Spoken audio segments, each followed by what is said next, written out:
and welcome to the RZR Fantasy Podcast. Another thrilling episode coming your way. I'm very excited. A lot of us anticipated Ben Albright being here with us today. Unfortunately, due to life events, as we all have a life, things came up and we're unfortunately not going to have Ben with us today, but we always have myself, Nick Faber, and my boy Jon Valencia. John, what's going on? Not much. I'm really happy to be here yet again and get into some fantasy, talking some good values today. We got some good values. He transitioned me perfectly into telling you, the listeners, we let our fans choose our theme every single week. So please make sure you are voting so you can listen to what you want to listen to. This week we had a lot of votes. It was exciting. And winning by a nose hair over rookie projections, we have best value in each round. So what John and I are going to do, we're going to try to basically hit every round that we can. We're going to jump around. You know, we'll talk about certain rounds here or there, keep up, and we'll do the best that we can to hit as many rounds as we can. But we got a lot of players to talk about. There's a lot of good value out this year, especially talking PPR redraft, as we always do on the RZR Fantasy Podcast. Quickly, before we jump into the best values, make sure you follow us on Twitter at RZR Fantasy NFL. Go to LARedZoneReport.com. Check out the website. It's a phenomenal website, fast and growing. Check out podcasts under that website. You'll see us and along with two other great podcasts. I believe two. Maybe they have a little more. But just make sure you follow us and check us out. Subscribe to us on Spreaker, YouTube, and all of it. Everywhere you can get any kind of podcast, we're probably there. Spotify, just to name another one. We're always there. So make sure you check us out. RZR Fantasy Podcast. Let's jump into it, though, John. Does that sound good to you? Let's do it. Sounds great. Let's do it. So we're just going to start with round one. Now, round one, there's a lot of talented players. So to find a good value, you could say a lot of different things. I mean, if Saquon falls to you at 4, that's a great value. CMC, Christian McCaffrey falls to you at 4, that could be a good value. David Johnson falls to you at 7 or 8, that could be a good value. There's a lot of good value picks that could happen, right? Darn near everyone that you draft in the first round is going to be a good value. For me, one of the top guys, though, is Julio Jones, who's going 111 right now. As we talked about in the first episode, John, Julio Jones had 8 touchdowns in the final 8 games. He was a wide receiver. He was maybe the best wide receiver in the league in the final 8 games. And he was one of the top 5 wide receivers in the first 8 games when he had 0 touchdowns, but still was catching 100 yards per game dang near. So Julio Jones being drafted as the 4th wide receiver right now, 4th wide receiver behind Devontae Adams, DeAndre Hopkins, and Michael Thomas, then Julio Jones, and maybe being drafted behind Odell Beckham Jr. and Antonio Brown in a couple leagues, who knows?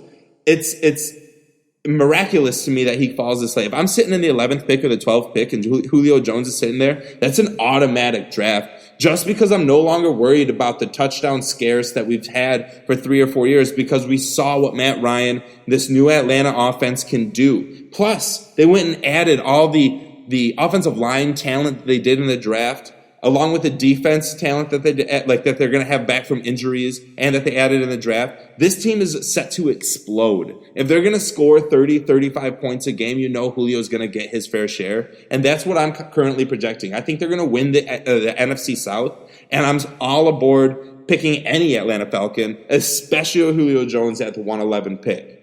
John? Yeah, I absolutely agree with that. I think those 2 receivers at the end of the first round, Michael Thomas and Julio Jones, those are both tremendous values. If you can get one of those before the turn, then you're in really, really good shape. I'm kind of just looking at ADP right now. I'm kind of surprised to see Devontae Adams. I know you tweeted that earlier, but he leapfrogs, and now he's wide receiver 1 right now, according to the Fantasy Football Calculator. But for my best value in the first round, I'll say Le'Veon Bell. There's definitely some risk there, of course, taking off a year, a new scheme, a new team. But I think the year off will do him well. He was still training. I mean, he wasn't in the best shape, but he was still training, putting in work. Now he seems really motivated with the Jets, even though those comments with Adam Gase a couple weeks back. He seems happy to be there, and I think people are forgetting about how great of a receiving threat he is. I mean, Bell is just a monster in PPR leagues, and he's going to be the engine that that New York offense runs through. So I think the volume is certainly going to be there. I think Adam Gase really is the only thing that worries me. We'll see how he utilizes Bell, but I mean, because we know he wasn't in agreement with Bell being brought in. But when you have a player of that caliber, I don't see how you don't give him the ball at least once every series of downs. So the touches are definitely going to be there for Bell. My first mock draft I actually just did last night, and he was my pick at the 6th pick. So I like him a little bit more than Melvin Gordon. I would definitely take him over David Johnson. So I think Bell can get back to his old form this year, and I think he's a really, really good pick at the end of the first round. I love that. And we haven't talked about Le'Veon Bell enough. Actually, we skipped right over him. What do we do? In our comeback player of the year, right? Like, we skipped right over him. He definitely should be comeback player of the year candidate available. But I love that. I love that pick because Le'Veon Bell is just, and when it comes to NFL fans and fantasy players and owners and fans, it's always about what have you done for me lately. And Le'Veon Bell hasn't done anything for us lately because he didn't play last year. But just because he didn't play last year doesn't mean he shouldn't be overthought. And that actually might help him more than anyone who did play last year just because it's a little bit fresher legs. So I love that pick. And what are your thoughts on this? So Adam Gase didn't want to bring Bell in, right? But what if I don't want to say in spite of Bell, but almost in spite of the fact that they brought Bell in, he's just gonna run it with them. He's gonna use up every drip of Le'Veon Bell that he can, which could be great for fantasy. Like, do you think Gase is gonna run him to the ground, or do you think he's gonna try to be sparse with them and give Elijah McGuire or anyone else like an opportunity there? It's really hard to tell because going back to Miami, I mean, he did feed Frank Gore a lot more than the young guy coming up, Kenyon Drake. So I don't know how we'll see Elijah McGuire utilized. It'll be interesting. I think they'll definitely give him some third down reps. But that's a good point that you brought up. I think we could see him just throw Bell out there as much as possible, just wear him down. Because at the end of the day, Bell signed like a 4-year deal. I don't think he finishes that 4-year deal. I think it's very possible we can see the Jets just squeeze him for as much as he's worth these next 2 or 3 years and just kind of wear him down. And I think at the end of that point, we'll start to see that decline where running backs typically hit. But yeah, that's a really good point you bring up. Gase definitely could just say F it and just give Bell the keys to this offense. It's kind of how I'm thinking. Like, I don't want to, that's a great way to put it. Exactly like what you said. Like, there might be, and I'm not saying this is possible, or I'm not saying this is a guarantee, but it's possible that Gase just runs them dry and is like, look, you shouldn't have come here if you didn't want to get 350 carries a year along with 100 targets a year. We're just going to run the entire offense through you. Hope you can handle it. And hopefully he can, because that'd be great for fantasy. But another running back I'd like to talk about here who might see just an overhaul of volume and carries, who's actually my honorable mention best value for round 3, which is Josh Jacobs, right? He's going to the 6th pick in the 3rd round right now. And as if you look, running backs go quick.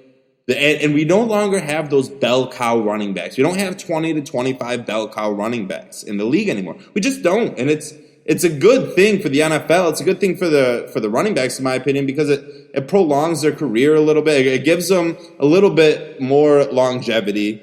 So is Josh Jacobs gonna be that bell cow? It kind of seems like he is. Like, they gave Jalen Richard the chance. They gave DeAndre Washington, I believe, the chance. Neither of them could succeed, right? I'm not even sure if they still have Doug Martin. I think they did bring him back, but maybe I'm wrong about that. Regardless, he doesn't matter anyway.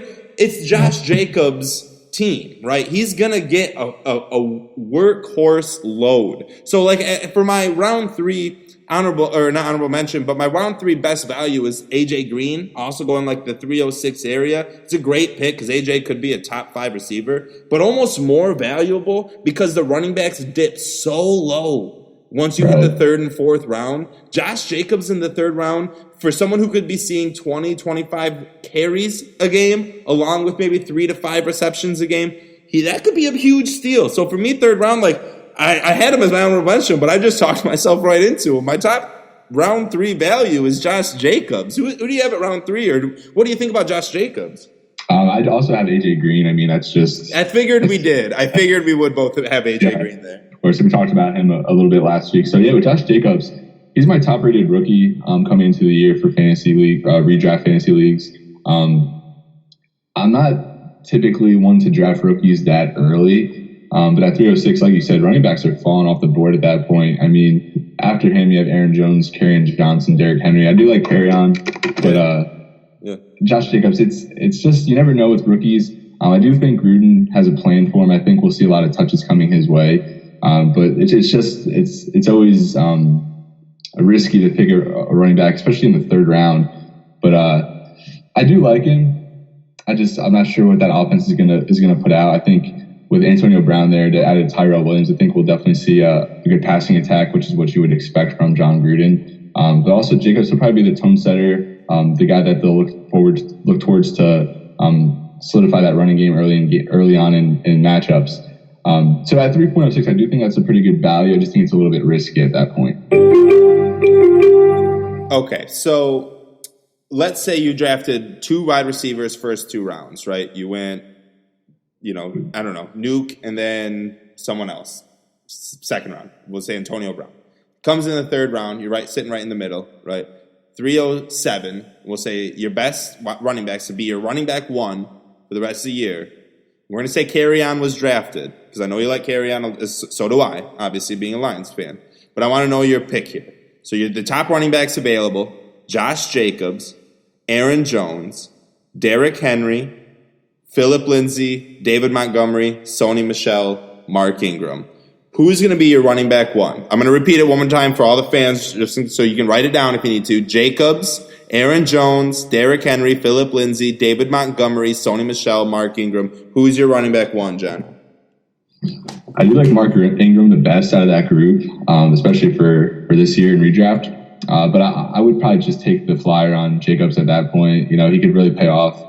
We've seen rookie running backs have a really big impact. Granted, it was Ezekiel Elliott 2 or 3 years ago, Saquon Barkley last year. Those are not running backs you see every year in the draft. But, I mean, Jacobs, he was the top running back off the board. So you have to figure Oakland's going to give him at least 200, 250 touches. So I think he could definitely be a productive player. But I'm going to go outside the box. I know you said running back here, but I'm just at that point I would literally just take AJ Green and just stock up on wide receivers. You go 3 wide receivers and sit there. So then we get to the 4th round, right? And we'll say all those guys are drafted.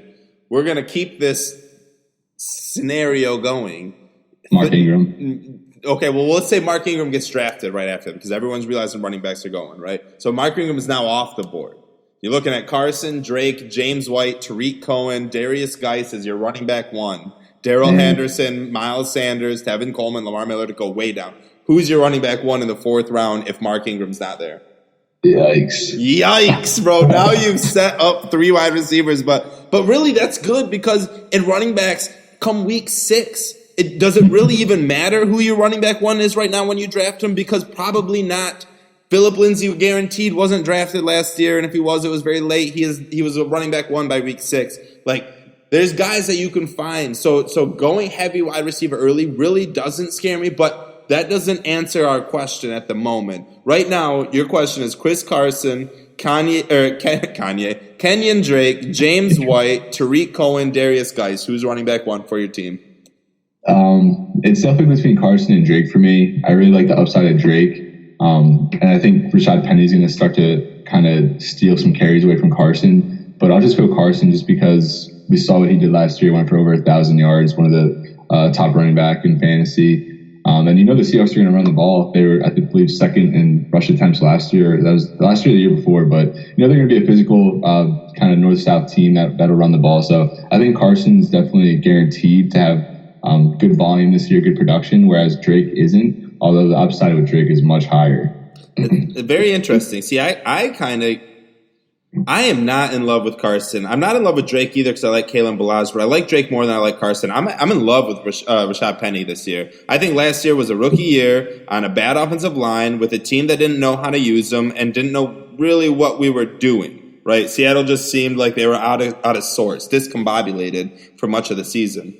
They weren't the same Seattle team we've seen. I think this year it's going to change. And I think it's going to be on the back of Rashad Penny. I think he's going to carry a bulk load, especially in PPR. I think he's going to be a very, very high.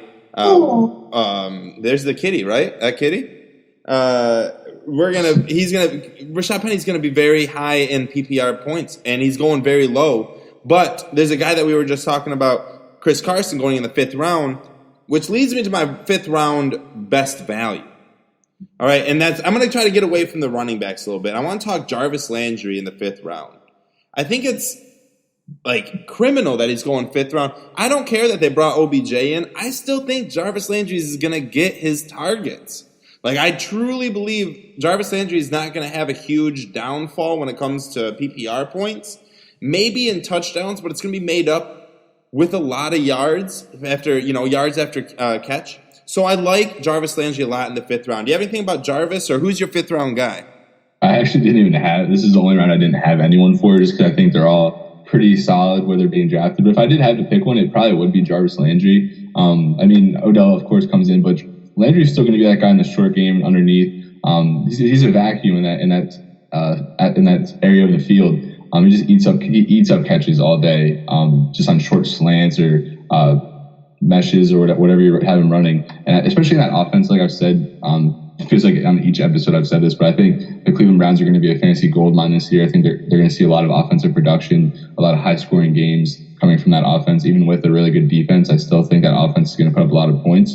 And Landry, he's done it before. He's proven. So if you can get your wide receiver 2 at that spot with Jarvis Landry, he's so reliable in PPR, and I think he's still, even in that offense, close to a 100 catch candidate, although you'll probably see him in the 80s or 90s this season. Yeah, I mean, exactly, and that's probably what you'll see him at, but the value, the ceiling can be there, and that's why I think getting him in the 5th round would be a good, just like you said, as a wide receiver 2, wide receiver 3, that'd be a very good pick. If it was hard in the 5th round, I mean, you're looking at a bunch of guys, like, the only other guy I was looking at in the 5th round that could be a, really good value was like OJ Howard maybe, but I don't think that's it's too high for him. It's too high for Chris Godwin. I couldn't buy in. Sammy Watkins is in the 5th round.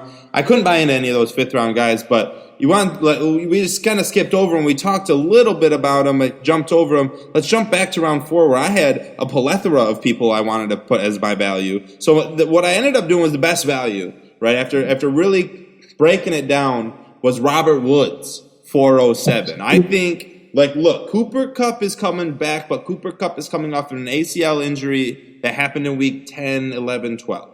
It might just not be the same Cooper Kupp we're familiar with from the past couple of years in the first 5 or 6 weeks. In those 5 or 6 weeks, I think Robert Woods is going to be a hell of a fantasy target. I think a lot of people will sell on him once Cooper Kupp comes back, but even while Cooper Kupp was on the team, Woods was still producing. He was a consistent wide receiver. He made the top 12 consistency wide receivers on Bob Lung's, consistency rankings or whatever it is. But he's not even the guy I wanted to talk about, even though I think he's the best value at round 4. You can't if you see Kerryon Johnson, Phillip Lindsay, and Sony Michel, some boys we skipped over, we skipped over, but we'll go back to them.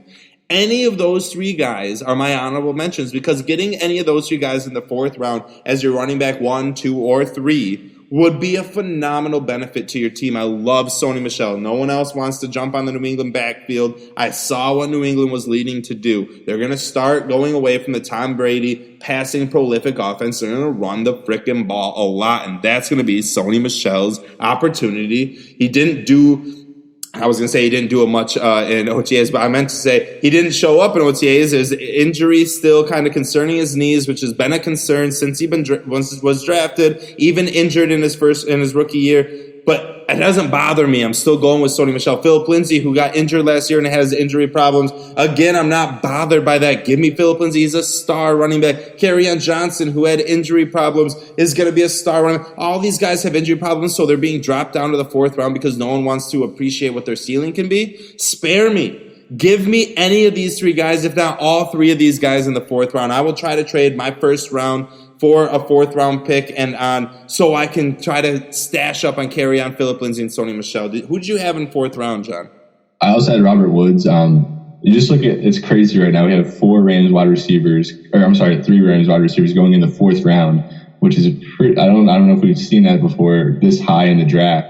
But Robert Woods, I mean, he really came into his own last year with the Rams after some up and down years in Buffalo. But he's the guy. I think he's the guy for Jared Goff. As much as Brandon Cooks brings to the table and Cooper Kupp brings to the table, Woods is the guy who led the team in receiving yards, receptions, and targets. And I think we're just going to keep seeing him grow. He's still a fairly young player, I believe 26 or 27. I could be wrong on that. Going to LA was definitely the best thing that could have possibly happened for his career. But also, I really like Mark. I know you like the younger running backs at the top of the round. I like Mark Ingram at the bottom of the round just because we've seen what he could do. I think he probably has another year or two left in the tank. I really love the fit in Baltimore.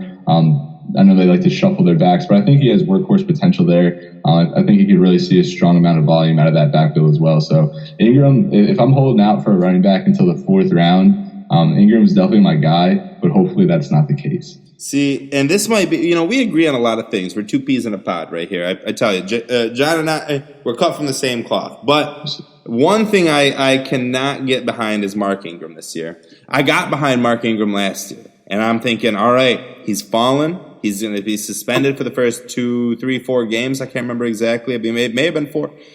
But I'm all in on it because Mark Ingram's a top 10 running back who's going to be fresh legs coming into week 5. But he just wasn't. He came into week 5 fresh as could be with 2 touchdowns and 100 yards. I can't remember exactly, but it was something like ridiculous, and it was great. I didn't start him. I should have, but I didn't because I'm thinking, well, I'll give him a week.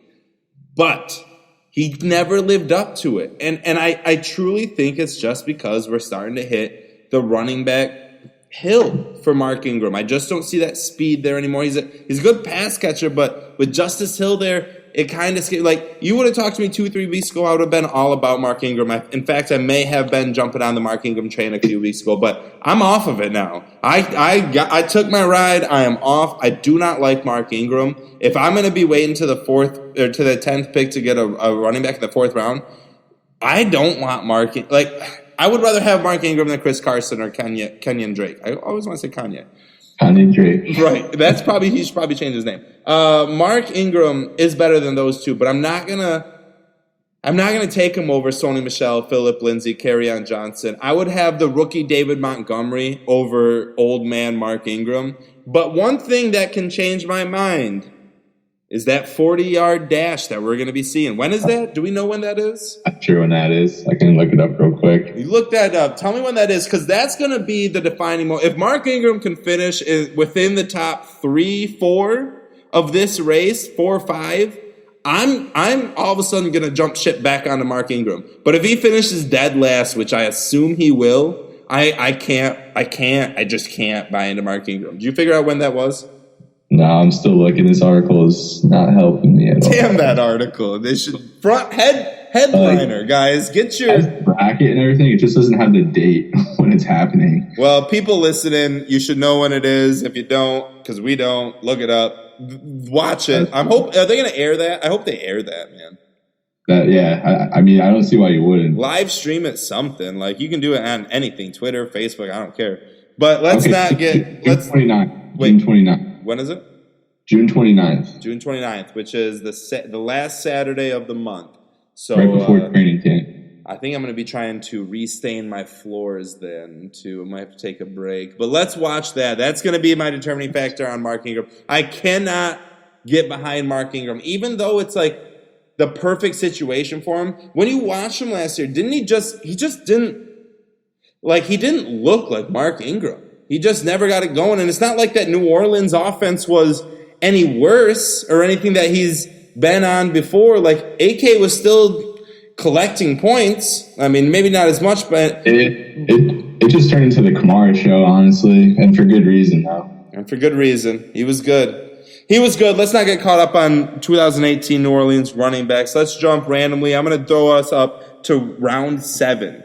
So let's go to round 7, right? My honorable mention I'm going to start with is the 3rd pick in 7th round. I think it's Robbie Anderson. He is a beast. He is a full-on beast and is being super underappreciated this year. Sam Darnold's only going to be better. Everyone's worried about what Darnold looked like last year, but he's only going to be better. They have Le'Veon Bell there, which is only going to open up more passing lanes, is going to get more single coverage. Quincy Enunwa is going to be back and healthy. Knock on wood. So there's a lot of like good players joining the Jets team that is underappreciated. And I think Robbie Anderson's going to be the guy who benefits the most. He is just such a far and away talented wide receiver. I can't believe he's going late 7th round. I'll gladly take him. However, he's going 3rd pick, 7th round. So if you have a 4th pick or later in the 7th round, my main guy who I'm saying you should value and or target in the 7th round is Will Fuller. Will Fuller, I'll easily have as my wide receiver 2 this year. I'll draft 5 running backs, 1 wide receiver, and take Will Fuller in the 7th round as my wide receiver 2. Because when he is on the field, the motherfucker scores points. Excuse my French, I don't care. He scores. He played in 7 games last year, scored 4 touchdowns. He played in 10 games the year before that and scored 7 touchdowns. 14 games before that and like 6 touchdowns. I don't know, his rookie year. But anyways, when he's on the field, he scores. Deshaun Watson is a talented quarterback. You know this, John. What are your thoughts on Will Fuller, my man? See, I'm not the highest on Fuller just because the durability is always a concern. And from week to week, he's not the most consistent. He's a hit or miss type player, and typically I shy away from those type of guys. But I mean, the touchdown, he reels in so many touchdowns. Absolutely right on that. I actually like Kiki Kuti a little bit more in the 10th round. He's actually one of my best value picks because he's really just a Will Fuller injury away from stepping up next to DeAndre Hopkins in that offense. And Kuti, he really did quite well last year as a rookie. He missed some time. I think he was limited to 6 or 8 games or so. But, I mean, he came back for that AFC wildcard matchup against the Colts, and the dude just went off, 10 catches, over 100 yards a score. And entering his 2nd year in that system, I think he'll be a lot more comfortable. So if I have a choice between Fuller in the 7th and Kuti in the 10th, I'd probably take Kuti in that scenario. And when talking PPR, that's a great value and a great idea. So for me, the 10th round, I couldn't get Kuti in there. Like, I just couldn't. For me, number 1 was Cortland Sutton. He's going 1st pick in the 10th round. And PPR, it's great for Kiki. Like, it truly is. It works out great. I love it. That's a great value pick. For me, though, in the 10th round, give me Cortland Sutton. I literally think of Demaryius Thomas when I think of Cortland Sutton. A rookie year that was, hindered. Just wasn't as good as he could be. A guy who went drafted later than he probably should have. The NFL is crazy because it loves to repeat itself. And it loves to repeat itself for the same teams. There's so many familiarities when it comes to Demaryius Thomas still in Denver that he left and Cortland Sutton came in. It seemed like he literally just took that role over. So I really think Cortland Sutton's going to be the man this year. I'm not worried about Flacco. I'm not worried about Locke. I don't care who's playing. I mean, I assume it's going to be Flacco, and I kind of hope it's going to be Flacco. But I'm not worried about Sutton. He's going to be a beast, and he's going to eat in the 10th round. But another guy that was going in the 10th round that I want to believe in. I tweeted about him earlier today, and I put up this fun video of he beat the defensive backs. Great route. Dove for a ball that he probably didn't need to dive for. Caught it, landed, dropped the ball because he dove for it. It's just it shows that you want to believe, and then it scares you to believe. But it's James Washington. The wide receiver 2 in Pittsburgh seems to always stand up, right? They always want to put double on whoever one is. You know Juju is going to get a lot of double coverage, which is going to mean Dante Moncrief or James Washington or Eli Rogers or Ryan Switzer is going to get a lot of looks. Maybe they shouldn't get a lot of looks, but they're going to because Juju is going to be doubled so much. In my opinion, that means James Washington in the 10th round, Dante Moncrief in the 13th round, both can be outstanding values because Pittsburgh is going to throw the ball, and it still seems like that offense is going to score a lot. Who do you have, or not who do you have, but what are your thoughts on James Washington? I was tempted to be here with my best values, but I wasn't the highest on him coming out of Oklahoma State, and we both saw him in Mobile not this past winter, but the winter before. And I mean, he was all right. I think in that offense, he definitely has a good shot at volume, like you said. If it's going to be him or Moncrief as a number 2 guy, that definitely poses tremendous value at this stage in the draft, especially Moncrief in the 13th round. I know he's gotten a lot of hype so far out of OTAs and stuff, but I mean, and you also know that the Pittsburgh offense is going to have a lot of volume through the air. So I do like Washington this late, but I'm surprised you didn't mention Carlos Hyde at all because I got him written down, man. I got him written down. Don't worry about that. That's what I was just going to bring up because Damian Williams, I mean, for the Chiefs, going in the second round is absolutely insane. And I cannot emphasize enough how absurd that ADP is. I think that's probably the most overdrafted player in fantasy football right now. I mean, I know a lot want him to be the Kareem Hunt, and a lot assume he's going to take over and do what Kareem Hunt did, but I just don't think that's going to be the case. I think Williams, I mean, he'll be productive, especially given the volume he's going to get, but I mean, Carlos Hyde at the end of the 10th round, I mean, I don't see anything to suggest that Williams is a better player than Hyde. Granted, Hyde has been kind of disappointing these past couple of years, but I mean, he still finished ahead of Damian Williams last year in fantasy points. And I think when it's all said and done over the course of this season, I think their usage could be pretty even. I mean, it's expected, of course, that Williams has a majority of the volume, but I think Hyde definitely has a hat in this ring right now with Williams. And I think it'll be pretty even throughout the season between them two. Yeah, and if you would have talked to me a month ago, I'd have been, like, even a couple weeks ago, I was so on the Carlos Hyde train. I couldn't believe Damian Williams was getting this stuff. Then the articles start coming out. Damian Williams is the guy. He's the guy, it seems like. That's what they want. And then you're looking at last year when he finally made the opportunity to be the guy, he took full advantage of it. He had in week 15, he had 13 rushes for 103 yards. He averaged almost 8 yards a carry. Week 14, 10 carries, 49 yards, 4.9 yards. 16, 11 carries, 51 yards, 4.6 yards per carry. Three rushing touchdowns in those final 3 weeks, along with receiving, where he had 6 targets, 7 targets. He caught 6 passes, 7 passes, 110 plus yards total. 2 receiving touchdowns in the final 4 weeks. Like, as much as I want to believe in Carlos Hyde, and I think he's the better value because you can get him in the 10th round and the 7th pick instead of the 8th pick in the 2nd round. Whoever's going to be the running back for Kansas City, I want. Right? I want the running back for Kansas City. I don't give a flying fudge sickle who it is. I want it. I don't care if it's Williams. I don't care if it's Hyde. I don't care if it's both. I probably am going to try to get both because I believe in the Kansas City offense. But what really gets me is that they gave that contract extension to him. And that doesn't solidify anything, and I understand that. But it's the same reason why I'm a little hesitant on Darrell Henderson in the LA. It's because they gave a contract after the Lions had already went out and offered a contract.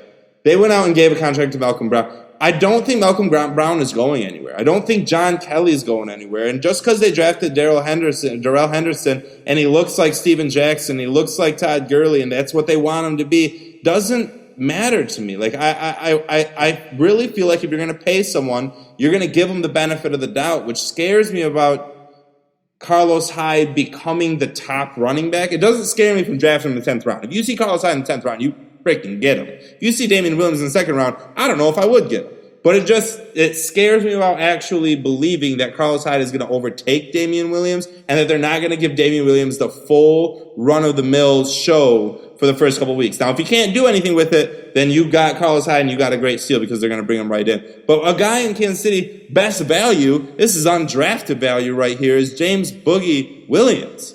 Like, that guy is the PPR star. He's going to be a star in Kansas City come the final half of the season, I promise you. So I like Carlos Hyde in the 7th pick, 10th round. Like I said, I had him written down. I had him right under James Washington. Cortland Sutton's my guy in the 10th round, though, man. I love Cortland Sutton this year. But if we want to talk running backs, if you go one round later, I think Nyheim Hines is someone that's being overlooked. I think he's a great value. It's PPR leagues. Everyone wants to believe in Marlon Mack this year, and I do too. I'm not really drafting him. I'm probably going to try to fade him as much as I can because I don't believe in him that much, but I want to. But because I don't believe in him, I like Nyheim Hines a lot in the 11th round. I think for PPR purposes, he's going to come out in his 2nd year and be a stud. I think he's going to finally kind of put Wilkins down, guaranteed 3rd string role. Marlon Mack will be that 1st string role. And then Nyheim Hines is going to come in the 3rd down. And those running backs are getting more and more profitable when it comes to fantasy football. So I like Hines a lot in the 11th round, especially because running backs are so low this year. What about you, John? In the 11th round, I actually have Tom Brady. I know you feel like New England's offense is going to transition more so towards relying on Sony Michel and that and those running backs. But this is a weird stat, but just going back on his last 4 fantasy football finishes, starting with 2015, quarterback 2, quarterback 15, quarterback 3, quarterback 14. So he's following up these low placing years and then coming back the following year and just absolutely setting the world on fire. So, I mean, that could just be a useless thing that I noticed. But, I mean, who knows? We'll see if Brady follows that trend. But, I mean, even still, to get a player of Tom Brady's caliber in the 11th round to be your quarterback is terrific value. You can hold off the first 10 rounds, do what you got to do with running backs, receivers, tight ends, and then just get a solid, reliable guy like Tom Brady right there. I think is really good and probably one of the best quarterback values in your fantasy football draft this year.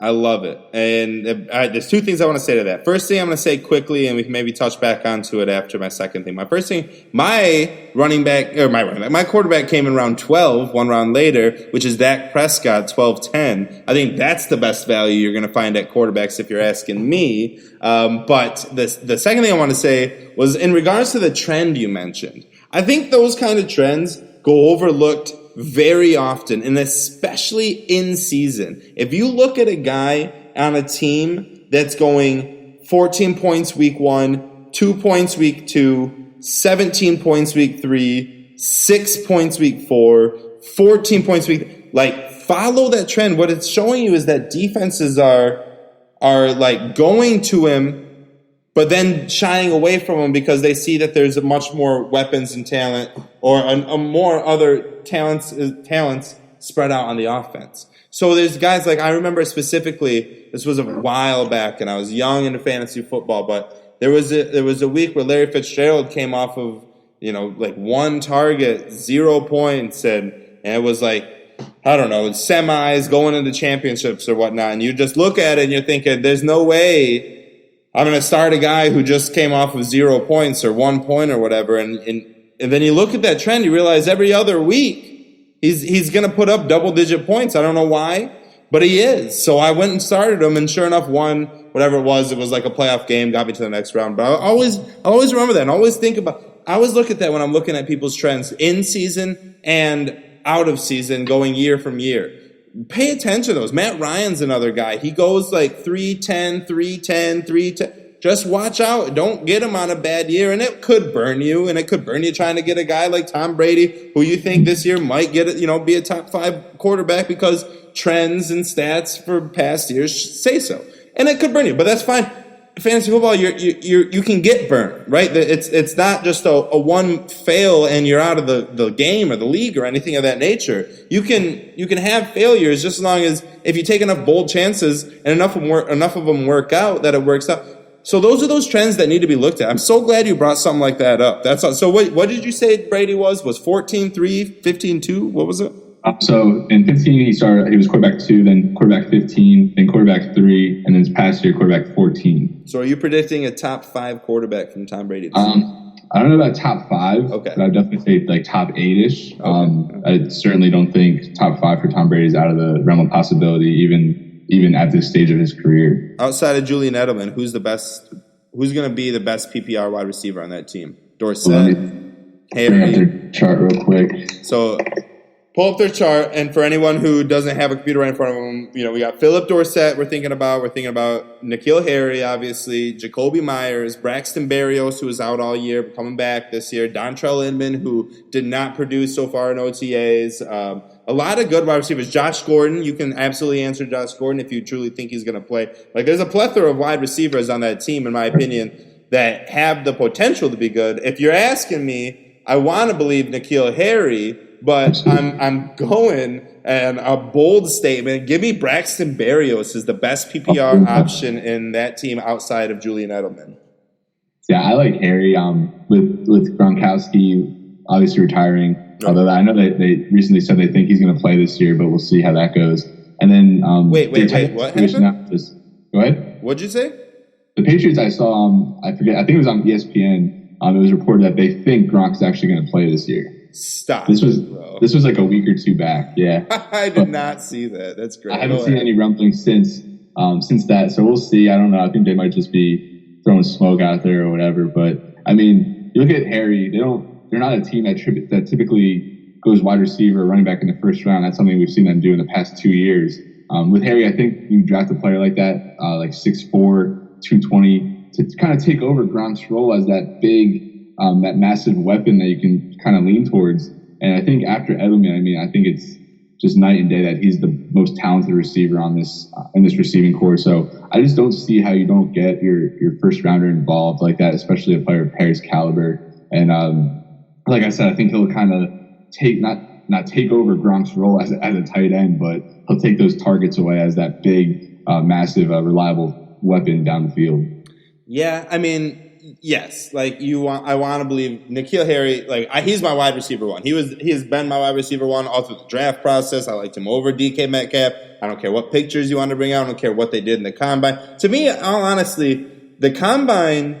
Like, what do you think, man? Like, do you sit there and watch 3 years worth of film, and then throw it out the door because he had a good combine or a bad combine? Are you someone who's going to watch that film and take it 50% along with the combine? Or are you going to sit there and watch the film and take that 85% and the combine just a few, percentile to figure out what you like and what you don't like? Like, what do you care more about? So the latter. I definitely rely more on film as to how I would rank and project prospects at the next level. With that being said, though, the combine is definitely a piece of the puzzle, albeit a small piece of the puzzle. But I mean, Harry, he tested not as good as he wanted to, but it's not like he was below. It's not like he didn't meet parameters or anything in that case. So, right. I mean, but to answer your question, right, combine is just a small piece of the puzzle. It's really about what they do on the field.